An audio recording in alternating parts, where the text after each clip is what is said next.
les Monégasques réunis pour ce traditionnel pique-nique au parc Princesse Antoinette l'attendaient avec impatience. Le prince héréditaire Jacques était au cœur de toutes les attentions.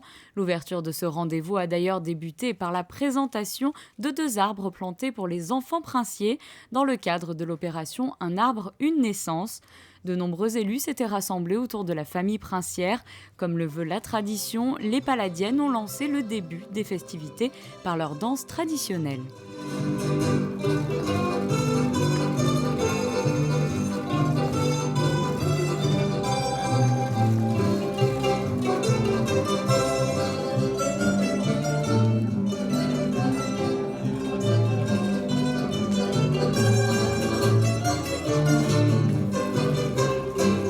Fabuleux, mais chaque fois c'est différent. On se renouvelle, on change les pas, on essaye de se différencier. Pas toujours la même chose, pour le public et pour nous. Ça doit faire pratiquement 10 ans et je suis toujours très heureuse de participer au pique-nique.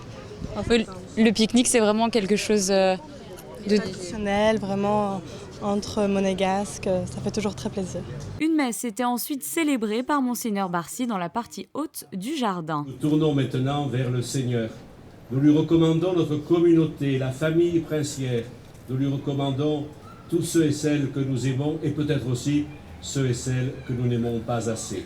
Ukavagnetu est un rendez-vous incontournable dans la vie des Monégasques. Cette réunion presque familiale marque la fin de l'été et la reprise de l'école. Une occasion de se retrouver de manière conviviale, en famille ou entre amis.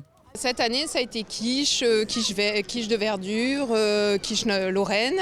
Et puis après, un petit peu de barbadjan pour rester dans la tradition et la pisse saladière. Et qu'est-ce qui vous plaît ici, de venir ici lors de cette réunion, on va dire ?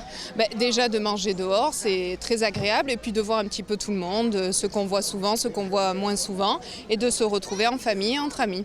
Maman, t'as préparé quoi? Des concombres, Des concombres, des pombagnards, des pombagnards, des fruits frais. des fruits. Et après, tu vas aller jouer un peu ? Oui, dans le sable. On attend avec impatience, comme chaque année, le bon moment de la soca, très agréable. Ça fait partie du côté traditionnel de ce pique-nique, j'imagine, la soca. Voilà. C'est un stand incontournable ? Oui, incontournable, comme vous dites. Sous les oliviers, c'est très agréable. Cette soca, comment elle a l'air ? Elle a l'air bonne. Elle a l'air très bonne, j'espère. Je vais vous le dire après. Excellente. Excellente. C'est super, formidable. Cette réunion de tous les Monégasques, c'est une merveille. Et ce qui est sympa de se trouver avec les autres Monégasques, les gens qu'on voit peu dans l'année, c'est une belle occasion de se rassembler tous. De découvrir que certains sont Monégasques, ce qu'on ne savait même pas des fois. Et puis, je crois que l'idée aussi, elle a de bien, c'est que peut-être ça aiderait les jeunes à perpétuer les traditions.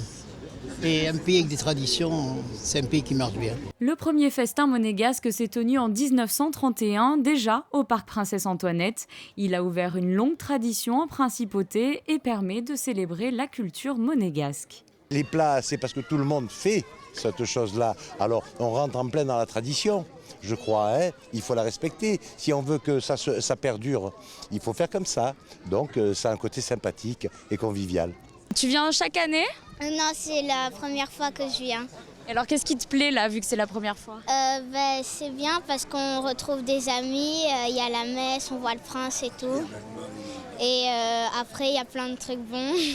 La gastronomie monégasque est bien entendu mise à l'honneur. Soca, pisse saladière, tourte.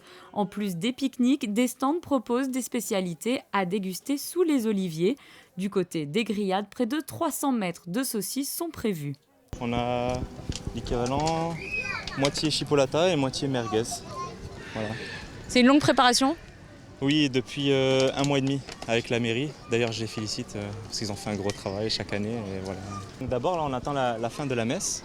Et ensuite, dès qu'on a le feu vert de la mairie, on commence à mettre le feu et commencer à griller pour que les gens se mettent en place et profitent avec nous. Et pendant que les parents dégustent leur pique-nique, les enfants se retrouvent du côté des aires de jeu.